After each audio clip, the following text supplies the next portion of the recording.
Hello everyone. Today we are going to discuss about electron transport chain.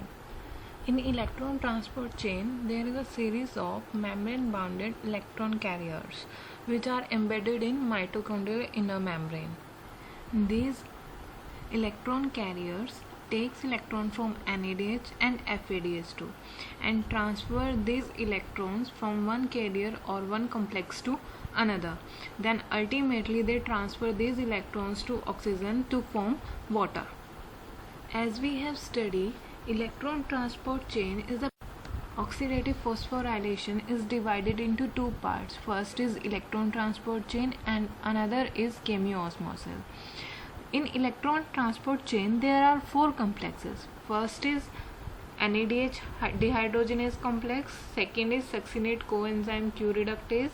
Third is coenzyme Q, cytochrome B and cytochrome C1. And fourth is cytochrome C, cytochrome A or cytochrome A3 complex. These four complexes are part of ETC.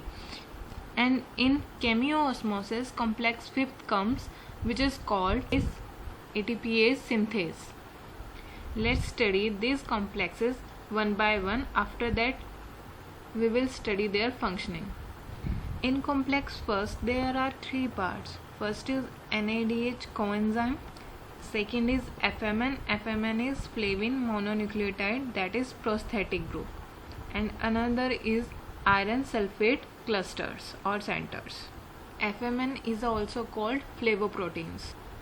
और मैंने आपको पहले भी बताया था कि जो हमारे NADH और FADH में क्या डिफरेंस आता है. हमारा जो NADH है वो हमेशा साइटोक्रोम कॉम्प्लेक्स फर्स्ट से बाइंड करता है, मतलब जो NADH है वो इस कॉम्प्लेक्स से बाइंड करेगा, और जो FADH2 होता है वो हमारा सेकेंड कॉम्प्लेक्स से बाइंड करेगा. Here is complex second, that is succinate dehydrogenase. We have studied succinate dehydrogenase in Krebs cycle. जो हमने क्रेब्स साइकिल में सक्सिनेट डिहाइड्रोजिनेज एंजाइम के बारे में पढ़ा था, वही एंजाइम हमारा as a complex second perform करती है in ATC. Next is complex third. There are two cytochromes in complex third. First is cytochrome B and second is cytochrome C1. And also there is an enzyme or carrier which is called ubiquinone transfer electrons from complex first to complex third and from complex second to complex third. Next is complex fourth, that is cytochrome oxidase. Cytochrome A and A3 together are called as cytochrome oxidase. And cytochrome C transfer electrons from complex third to complex fourth. Next is complex fifth, that is ATP synthase, also called as chemiosmosis. There are two parts in ATP synthase. First is F0 and second is F1. Due to these parts, hydrogen ion moves into the matrix back and help in producing ATP from ADP and phosphate. Let's study about the functioning of electron transport chain. ये हमारा electron transport chain का structure है जो कि हमारा inner mitochondrial membrane पर present है. ये है हमारा inner membrane space, inter membrane space, और इसके बाहर होगी outer membrane of mitochondria. As I have told you, जो हमारा फर्स्ट कॉम्प्लेक्स है उसके थ्री पार्ट्स होंगे. फर्स्ट है NADH dehydrogenase enzyme, second is flavoprotein that is FMN, and third is iron sulfur clusters. उसके बाद हमारे पास है सेकेंड कॉम्प्लेक्स जो है हमारा सक्सिनेट डिहाइड्रोजिनेज वाला, जहाँ पर FADH2 कनेक्ट होंगे और इस फर्स्ट कॉम्प्लेक्स पर हमारे NADH2 कनेक्ट होंगे. आफ्टर दैट ये है हमारा थर्ड कॉम्प्लेक्स जिसमें हमारे प्रेजेंट है cytochrome B and cytochrome C1, और ये है यूबिक्विनोन. Next is cytochrome C carried between the complex third and complex fourth. ये है हमारा complex fourth which is containing cytochrome A and cytochrome A3 and combinedly called as cytochrome oxidase complex. And next one is ATP synthase, that is complex fifth. हमारे glycolysis और Krebs cycle में NADH जो बने थे वो NADH उनकी reduced form में थे। अब ये NADH यहाँ पर अपना इलेक्ट्रॉन्स डोनेट करेगा और NAD+ मतलब ये अपनी ऑक्सीडाइज्ड फॉर्म में हो जाएगा। ये इलेक्ट्रॉन्स जाएंगे फ्लेवोप्रोटीन्स के पास। जब ये इलेक्ट्रॉन्स हमारे फ्लेवोप्रोटीन के पास जाएंगे तो ये फ्लेवोप्रोटीन रिड्यूस हो जाएंगे FMNH2 में, और फिर ये रिड्यूस्ड फ्लेवोप्रोटीन्स हमें इलेक्ट्रॉन पास करेंगे क्लस्टर पर। आयरन सल्फर क्लस्टर के पास इलेक्ट्रॉन चले गए तो उसके बाद यहाँ से 2 हाइड्रोजन आयन मैट्रिक्स से इंटरमेम्ब्रेन स्पेस में चले जाएंगे। मतलब सबसे पहले हुआ NADH से हमारे इलेक्ट्रॉन ट्रांसफ़र हुए फ्लेवोप्रोटीन को, फ्लेवोप्रोटीन से आयरन सल्फर क्लस्टर को, और उसके साथ ही 2 हाइड्रोजन आयन चले गए इंटरमेम्ब्रेन स्पेस में। अब आयरन सल्फर क्लस्टर के पास जब इलेक्ट्रॉन्स हैं तो ये आगे ट्रांसफ़र करेगा, और इसको इलेक्ट्रॉन्स लेने के लिए कौन आएगा? यूबिक्विनोन एंजाइम। जैसे ही ये यूबिक्विनोन एंजाइम को अपने इलेक्ट्रॉन्स डोनेट करेगा, उसके साथ ही 2 H पॉजिटिव आयन्स फिर से हमारे इनर मेम्ब्रेन स्पेस में चले जाएंगे। अब टोटल हमारे फर्स्ट कॉम्प्लेक्स से यूबिक्विनोन तक जाने में 4 हाइड्रोजन आयन्स हमारे इंटर मेम्ब्रेन स्पेस में चले गए हैं।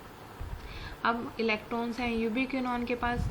अब ये इलेक्ट्रॉन्स यूबिक्विनोन लेके जाएगा साइटोक्रोम B के पास।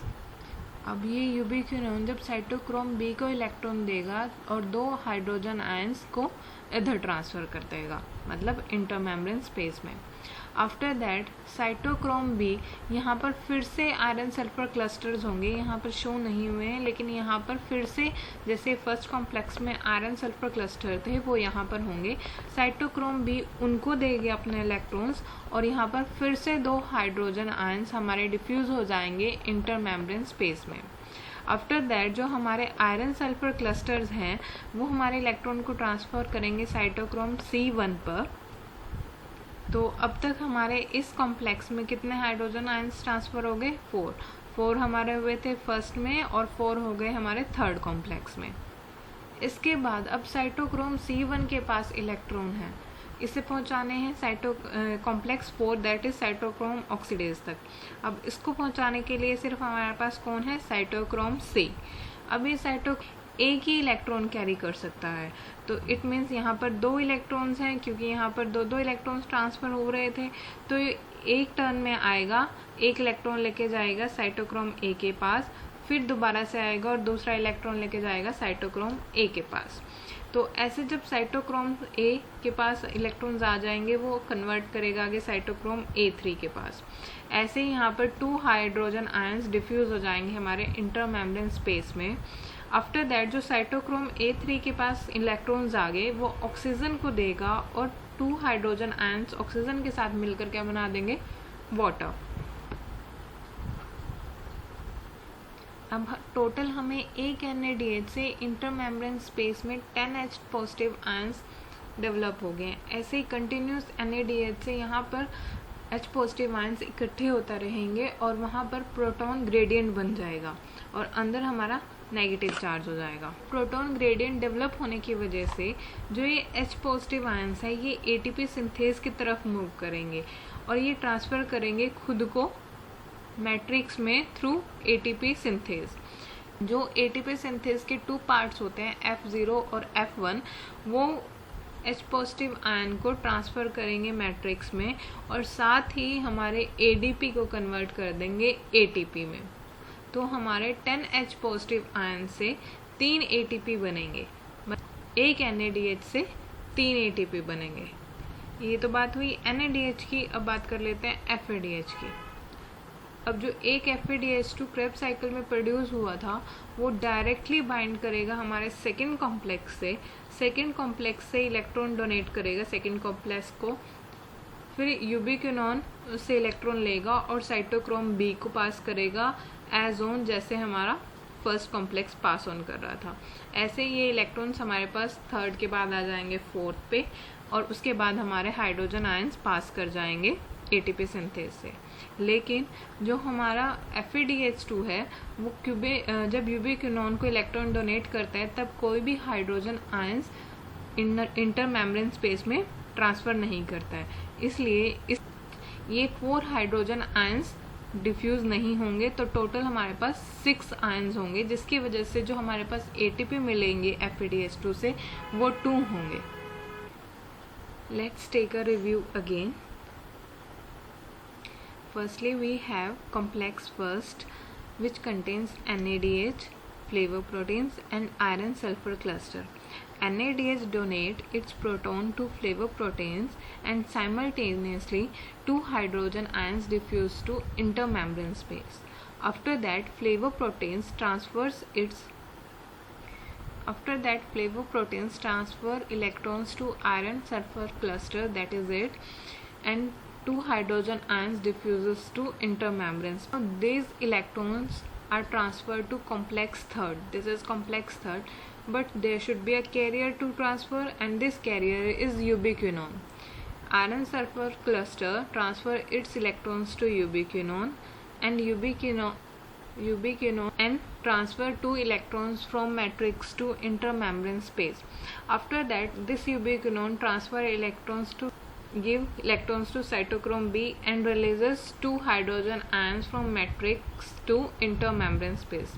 After that, this cytochrome B complex gives its electrons to iron sulfur cluster, and then this iron sulfur cluster give electrons to cytochrome C1. Total here 4 H positive ions are transferred to intermembrane space, 4 in first and 4 in third. After that, these electrons are transferred to complex fourth, and there should be a carrier, and this time the carrier is cytochrome C. Cytochrome C takes 1 electron at a time. So 1 electron it takes from cytochrome C1 and transfers to cytochrome A, and take then another one and transfer is to cytochrome A, and cytochrome A transfer is to cytochrome A3 and transfer 2 hydrogen ions to from matrix to intermembrane space. After getting electrons from cytochrome A3 transfer these electrons to oxygen, and by combining with 2 hydronium ions it forms water, and all the hydronium ions in intermembrane space transferred through ATPase synthase in the matrix.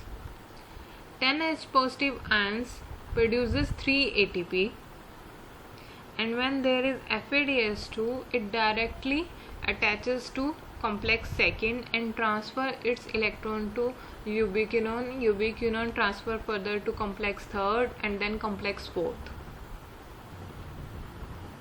In FeDH2 there are total 6 hydrogen ions which produces 2 ATP.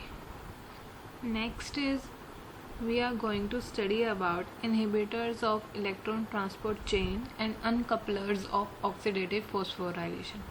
Firstly, we should know about the difference between inhibitors and uncouplers. Inhibitors are those which inhibit the synthesis at any point of electron transport chain, and uncouplers are those which unlink the ETC and ATP synthase by breaking the hydrogen ion gradient. Here are some inhibitors given for ETC, so we will study them next. First site of inhibition is when NAD plus transfer its electrons to flavoproteins, then their inhibitors act like amobarbital, rotenone, pyridine A, guanethidine. Next site for inhibition is in complex second, that is from FeD to FES, from FES to ubiquinone. Here the inhibitor acts like malonate, carboxyl and TTFA. TTFA means phenyl trifluoroacetone. Next site for inhibition is from cytochrome C1 to cytochrome C, that is their inhibitor acts antimycin A, BAL, that is British loose dimercaprol, and hypoglycemic agents. Next is uncouplers of oxidative phosphorylation. There are different uncouplers given here. They dissociate the oxidation in electron transport chain and no ATP formation takes place. Example of uncouplets are 2,4-dinitrophenol, 2,4-dinitrocresol. Next is triple CP, that is carbonyl cyanide, M-chlorophenyl hydrazone, and many more. You can see here mechanism of thermogenesis, which is an coupler for oxidative phosphorylation. Here is no ATP formation takes place, that is it acts on this place. Thank you.